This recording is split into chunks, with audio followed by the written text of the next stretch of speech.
Welcome back to the UnBoxed broadcast. Today, Dr. Davis and I discuss emotional maturity and the challenges that come from labeling others. We're ready to dive in. We're excited you're here. So stick around as we help you unbox the power and potential of your leadership.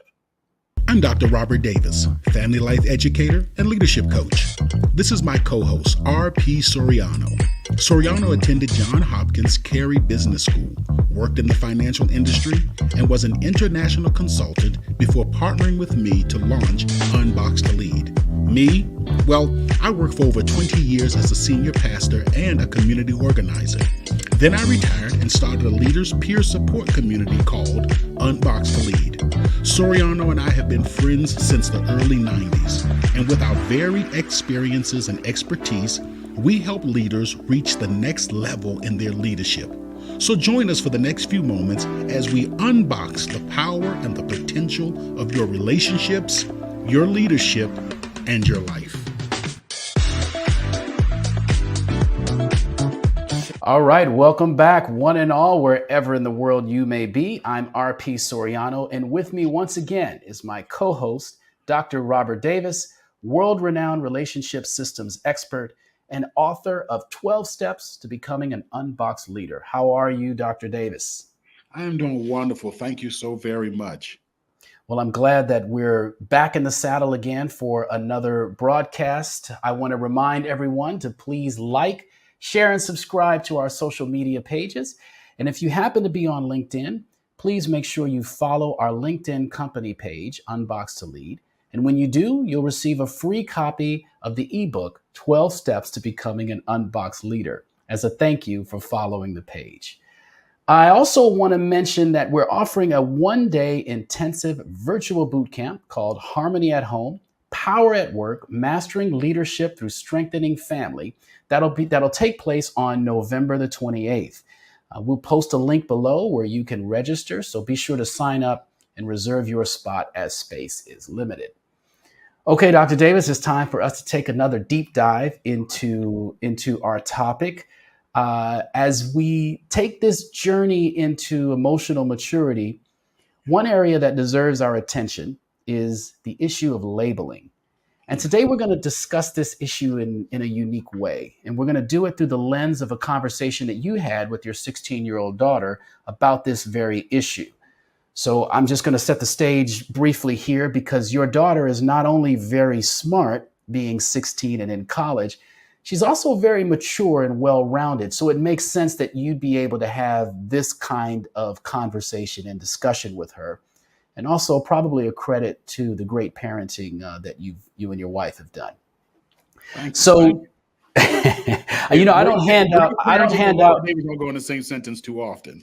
Exactly. And I don't generally hand out compliments with respect to you very often, but because your wife is tied into all of this and I have so much esteem and respect for her, that's where that's coming from. So at any rate, great parenting on your part. Thank you, man. So let's dive into this. You're visiting your daughter at college. She's a freshman student this year at our alma mater, by the way. And an incident comes up about a challenge that she's having with another student. So walk us through this conversation. So she comes to me, and she and I have had multiple conversations just about how to manage relationships. I used to get frustrated because you have that girl drama thing, and girls seem to always be in some drama. And my daughter in particular, then I'm finding out that then I remember that it's all my daughters. I have 3, and she's the baby. And I was like, oh, and not only that, everybody I talk to, their girls end up in drama. She says she doesn't like me and this, that, and the other. It goes on from the time they seem like they're in kindergarten. But she and I were having a conversation and she mentioned, some difficulties that she was having with a young lady. And she labeled the young lady as a mean girl. And she said, she asked me, she says, how do you deal with mean girls? And I'm so fortunate that I was in a calm place. And in a calm place is also a thinking space. So I was able to activate what I consider to be some of my better thinking. Mm-hmm. And so I began to, share with her that it's not constructive to diagnose a person when it comes to relationships. That's kind of like the first step down the wrong path, is to diagnose a person. So when you say this is a mean girl, you're already diagnosing. Another way of saying diagnosing is just, of course, to label is to say, to label a person. And we live in a society that is just, hell bent. Matter of fact, not only is it hell bent on labeling people, but the only way you can get, a lot of mental health care and your insurance will pay for it is there needs to be some kind of a label placed on it. So when you go to see, here in the States, when you go to see a psychologist or a therapist, your insurance company wants to know, okay, what was this about? Let's put a label on it so I can know what's wrong with this person and why we're supposed to be paying to get it fixed. And so that has really trickled down. That Freudian approach to psychology has trickled down into every aspect of society. So we're just quick to label people: narcissist, difficult, mean girl, arrogant, whatever terms, we just kind of slap these labels on people, and you really can't get a clear definition of what that means, when we talk about labeling people. Right. Okay, so then let's dive into that a little bit more. So what's the actual issue or challenge with labeling a person? I think you're starting to head in that direction, but as you've said, the way society has come about, or the way society labels, it seems, and the way that your daughter mentioned this, if the girl is a mean girl, isn't that the most efficient way to describe a person like this? It seems like an effective way. And you mentioned the insurance approach, for example, but it seems like the most effective way to get that message across to others as well. Wouldn't that description be easy to get and understand if the other person is labeled that way: depressed, psychotic, narcissist, mean girl, all those things? Yeah. You can diagnose, what was one word I use, or you can label a person however you please. But the challenge is it doesn't really solve anything. Labeling a person only serves four purposes that I've identified. Number one, to justify our actions towards them. So for instance, if I can label someone as narcissistic, then it is okay for me to say critical or harsh things to them to knock them off their high horse. So, by labeling a person, that then justifies whatever actions that I have towards them. Number two, it justifies me distancing or cutting off from them. Again, I'm keep on using that narcissistic because that's like the catchphrase now. Everybody who's difficult, and we've even had a show on how to deal with narcissistic people, but everybody who is difficult to deal with, we call them narcissistic. And so that then justifies me cutting off or distancing from them. The third thing it does is it promotes self-sympathy. If I'm dealing with a narcissistic person, then man, I really got it bad, especially, if I'm at a job or something where I can't quit because I need the income, or I'm in a situation, I'm married to a narcissistic person, we got kids together, and so now, but what I can do with that, even though it's hard for me to make some transition there, what I can do is I can garner a lot of, I can have a lot of self-pity and wallow in self-pity, which leads to the fourth thing, which is to get others to sympathize with us. So, when we label a person now, not only can I wallow in my own self-pity, but I can get someone else to say, "Oh, poor you, man, it must be rough. I used to live with a narcissist, or I used to work with a narcissist, or I know some narcissists, man, and they're the worst people in the world that you ever have to deal with." And so that doesn't help anything. Okay, yeah, the person's a narcissist, and what? What do I do as a leader? Because this is about leadership. Then what do I do? So, it doesn't solve any problems. One of the major issues around labeling or diagnosing someone.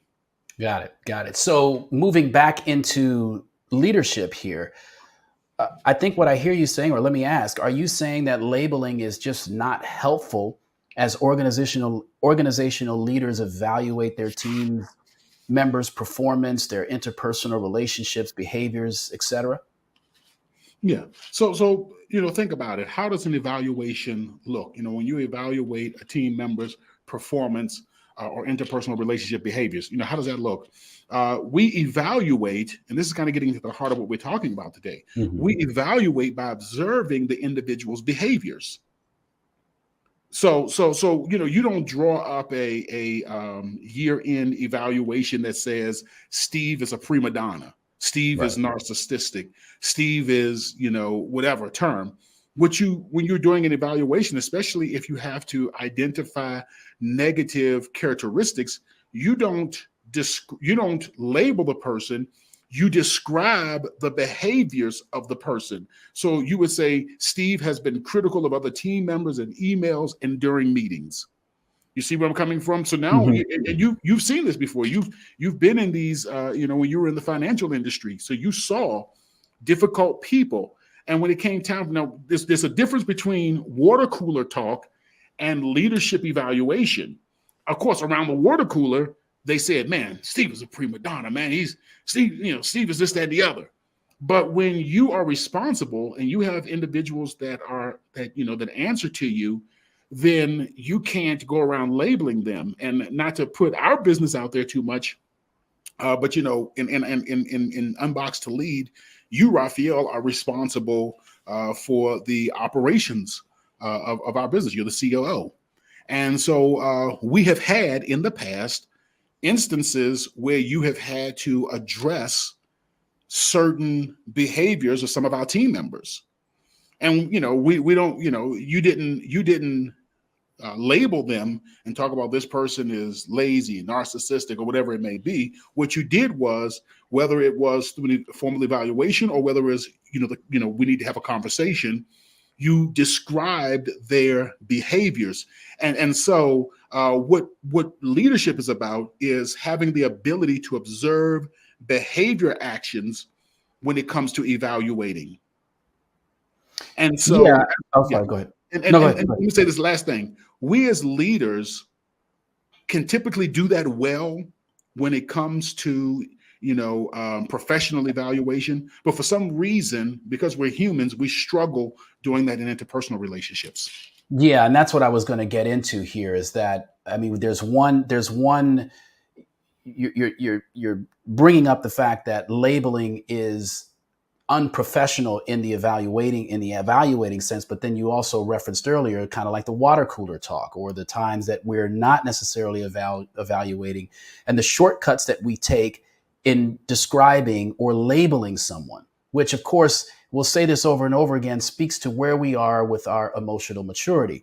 So getting back to the conversation with your daughter, it appears that you're saying that it's not only counterproductive, that labeling is not only counterproductive in professional settings, but also in relationships in general. So why is that? Just to go back to answer that question, let me just take a step back. We typically label when we are in an emotional state. So labeling is typically an emotionally reactive response to what's going on in the relationship. And when we can't seem to figure out what's going on, we then look at the other person, we get emotional, we transition from that frontal, thoughtful part of our brain to the, to the rear, more instinctual, lack of a better term, primitive part of the brain, which makes us again more instinctual, more reactive. And so, I don't know what it is about relationships that does that. Why that evokes that in us. But that's typically when we get emotional, and we typically get emotional in relationships. That's when we start labeling. But to your question even further, this really goes to the heart of leadership. One job of a leader is to develop solutions, and solutions are based on facts and data. And one of the things as leaders that we have to do when we are doing evaluations is we have to enter into a thoughtful space. And we know that in order to do an effective evaluation, we have to describe the behaviors of the individual. You see where I'm coming from? Yeah. So the act of sitting at our desk, getting on the computer, or if you have one of those forms, I can't imagine anyone still does, but let's just say someone still has those old forms that you have to physically write out. And there is really a benefit to writing things out. But man, you go through the process of writing it out and thinking, how am I going to describe this? How am Mhm. I going to articulate what has been taking place and the behaviors that this individual has been exhibiting? That in and of itself moves you into a more thoughtful, reflective place. And that's what leaderships are. Because once you get to that place, you then can start to developing solutions. Because another thing as a leader is, once you evaluate that or determine that an individual has these areas of growth in their leadership or in their performance, the next thing that the leader has to develop is what? An action plan. Mhm. And so then it helps you to develop solutions. What is the solution for someone who's a prima donna? What is the solution for someone who is difficult? So here's what I told my 16-year-old daughter when she asked me, how do you deal with mean girls? And I think that this is the best leadership advice that I've ever given my daughter. I said, if you're going to be a great leader, you have to go beyond labeling people that you find difficult and begin accurately describing the factual actions of the person, as well as your responses and your interplay in the relationship dynamics. And this is what goes beyond evaluation, because with Mm. evaluations, we describe the actions of the individual that led us to this evaluation. But too often, we as leaders, even in that situation, fail to identify the part that we've been playing in the relationship dynamic. So I Right. told her that I don't know how to manage a relationship with a mean girl, but we can develop strategies to manage a relationship with someone who insults you when for giving your suggestions, or when someone interrupts you while you're speaking, or when someone ignores you while you're trying to share your thoughts. Because my goal as a leader is to understand what is going on in the relationship, the role I'm playing, and then what changes I need to make to improve my functioning in that relationship. Got it. So, and again, I think this speaks. I'm sorry if I keep whipping drumming the drum of emotional maturity here, but there may be. This is what we're really speaking to, is attaining a level of an emotional maturity as a leader. And so there may be listeners out there asking themselves, is this really what you told your 16-year-old daughter who was dealing with a mean girl? Yeah, it really is. Yeah, I'm really that guy. I mean, I'm really that much of a jerk. Yes, yes, that's me. But like you said, it does. It speaks to emotional maturity, and one of the things that we as parents need to do is to encourage our children to raise their level of emotional maturity Mm. and to begin to think through, because we equip our children with so many tools, but too often we don't equip them with the tool of managing themselves in relationships. And we see this, we see the broken bodies scattered all over society of people who just don't know how to manage themselves in relationships, from rich to poor, from famous to obscure. It is what it is. That's an unfortunate reality. So let's dive a little bit more into how you worked with your daughter to kind of bring clarity around the behavior and what is actually happening and the thinking behind that. Yeah. So as I was talking with my daughter, and she said, "Hey, I'm dealing with a mean girl." I said, "Well, let's talk about the actual actions that led you to this labeling. Let's pause for a moment and let's think about what actually takes place in the relationship dynamics." And so she began to talk about how this young lady uses sarcasm and insults towards her when there are a group of people around. And so, okay, now that we know what the behavior is, the next logical question is, and how have you managed it so far? Mm. Which technique have you used? Have you used the technique of conflict? Talk to me like that again, and you'll be picking your teeth up off the ground. Yes, I was raised in a black home. I don't know what it is in the black home about the teeth. It's something about the teeth. Well, I mean, you needed to effectively speak.